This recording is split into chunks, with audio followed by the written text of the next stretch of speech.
Malam di desa suka mencekam semakin dingin dan sunyi. Setelah suara ancaman itu terdengar di kuburan, Kumis dan Rusdi pulang dengan wajah pucat. Warga desa sudah menunggu di balai, berharap ada kabar baik. Bagaimana? Kumis, Rusdi, pocongnya sudah hilang, kan?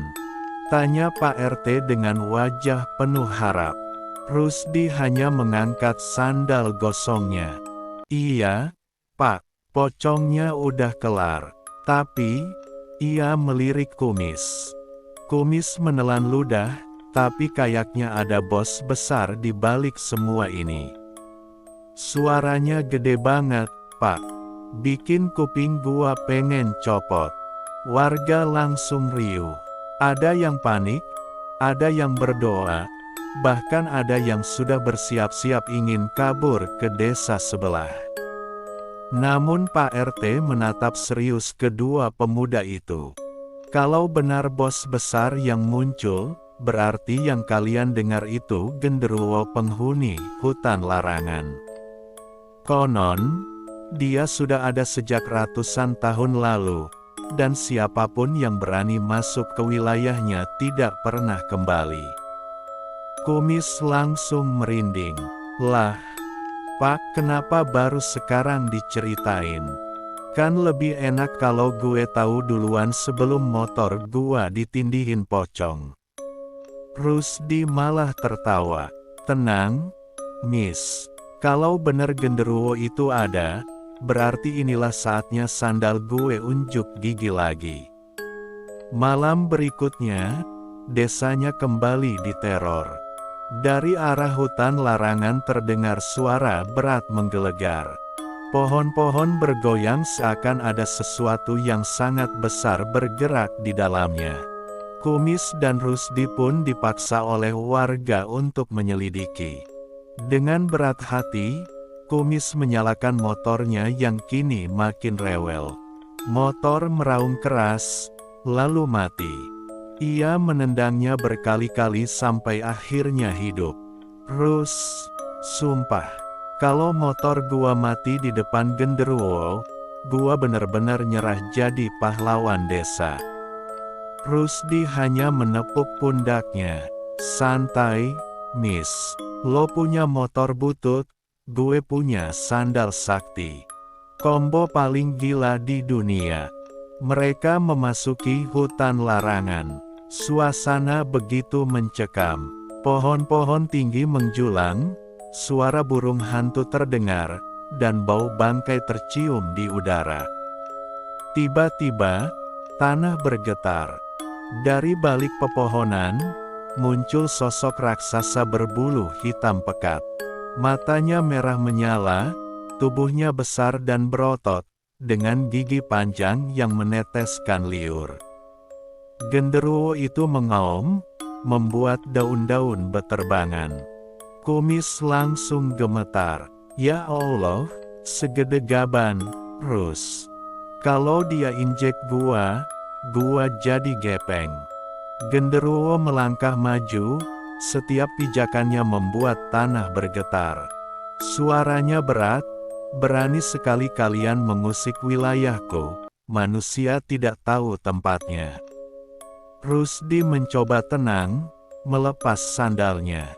Oke, Miss, saatnya sandal jepit melawan raksasa. Ia melempar sandal kanannya. Sandal itu melayang cepat, menghantam dada genderuwo. Tapi hasilnya nihil. Genderuwo bahkan hanya menggaruk dadanya sambil tertawa terbahak. Sandal murahan tidak bisa melukaiku. Suaranya menggema. Rusdi kaget. Waduh, Miss.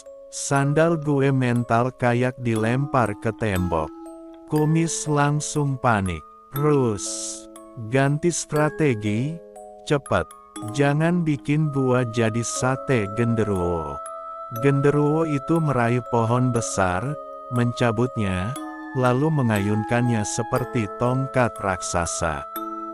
Kumis refleks menyalakan motor bututnya lagi. Ajaib, Kali ini motornya langsung menyala. Naik, Rus. Kita lawan pakai motor gua. Mereka berdua naik motor, berputar-putar mengelilingi genderuwo sambil menghindari ayunan pohon. Suara motor meraung, membuat genderuwo makin marah. Rusdi lalu berdiri di atas jok motor, melepaskan kedua sandalnya sekaligus. Ia membaca mantra dengan cepat, sandal itu melayang-layang mengitari tubuh genderuwo, lalu berubah menjadi dua cahaya biru yang menyambar ke arah mata raksasa itu. Plak, plak, genderuwo menjerit, matanya terpejam kesakitan. Tapi tubuhnya masih berdiri tegak. Kumis menancap gas, menabrak kaki genderuwo dengan motor. Motor langsung ambruk, tapi genderuwo terdorong sedikit. Rusdi terengah-engah. Miss, ini belum cukup. Kayaknya kita butuh ilmu tambahan. Sandal gue nggak kuat nahan energi setan segede itu. Genderuwo kembali mengaum, suaranya mengguncang hutan. Kalian hanya manusia lemah. Aku akan memakan jiwa kalian malam ini. Kumis menatap Rusdi dengan wajah panik. Rus, kalau gini terus, kita yang habis duluan. Kita harus cari cara lain sebelum desa kita jadi santapan.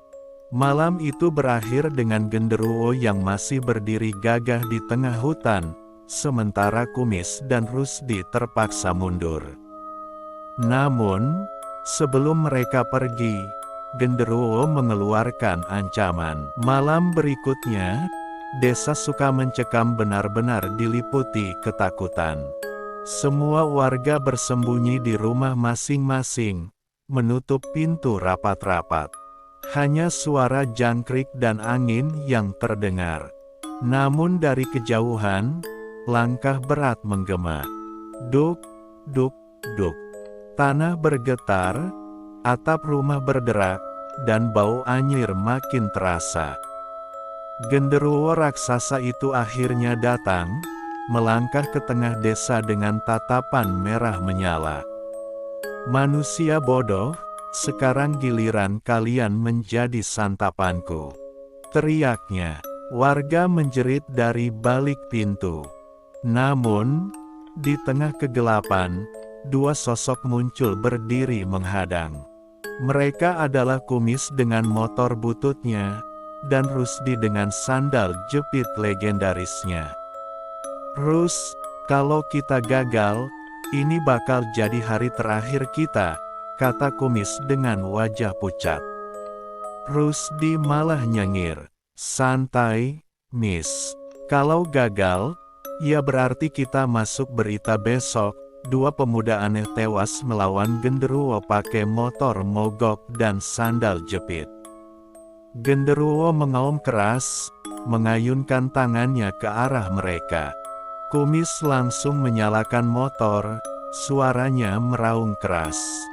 Ia berputar mengelilingi genderuwo, mencoba mengalihkan perhatian. Rusdi berdiri tegap, sandal di tangannya bergetar. Kali ini ia menutup mata, membaca mantra yang lebih panjang dari biasanya. Sandal itu mulai bercahaya biru, lalu berubah menjadi merah menyala, seolah dipenuhi api gaib. Miss, gue bakal pakai jurus terakhir. Tapi lo harus bikin genderuwo itu goyah dulu. Kumis mengangguk, lalu dengan nekat mengarahkan motornya langsung ke kaki genderuwo. Brak, motor itu menghantam keras. Genderuwo terhuyung, mengaum marah, dan mengangkat kaki untuk menginjak Kumis. Namun Kumis sempat berguling menjauh, meninggalkan motornya hancur. Selamat tinggal, motor bututku. Kau mati dengan terhormat, teriaknya dramatis. Saat itulah Rusdi membuka mata. Dengan teriakan keras, Ia melempar kedua sandalnya ke udara. Jurus sandal jebret pamungkas, roh penjaga desa. Sandal itu berputar di langit, bercahaya seperti bintang, lalu menyatu menjadi tombak cahaya raksasa. Dengan kecepatan luar biasa, tombak cahaya itu menancap tepat di dada genderuwo. Boom! Suara ledakan menggema. Genderuwo menjerit kesakitan, tubuhnya terbakar cahaya biru merah, lalu pecah menjadi kepulan asap hitam yang langsung tersapu angin malam. Desa bergetar sejenak, lalu hening. Semua warga keluar dari rumah, menatap Kumis dan Rusdi yang berdiri dengan napas terengah-engah. Pak RT mendekat dengan mata berkaca-kaca. Kalian benar-benar penyelamat desa ini. Kumis masih terduduk di tanah, hanya menghela napas. Pak, penyelamat sih iya, tapi motor gua udah gugur. Tolong nanti patung pahlawan desa jangan lupa kasih motor di sampingnya, biar dia dikenang. Rusdi tertawa sambil memungut sandalnya yang kini kembali biasa. Santai, Miss. Lain kali kalau ada setan lagi, kita tinggal beli sandal baru di warung. Murah meriah, tapi efeknya bikin setan kapok. Warga pun tertawa lega, meski bulu kuduk mereka masih merinding mengingat peristiwa tadi. Malam itu, desa Sukamencekam akhirnya bebas dari teror genderuwo. Dan dua pemuda aneh, Kumis dengan motor bututnya dan Rusdi dengan sandal jepitnya, menjadi legenda yang akan terkenang.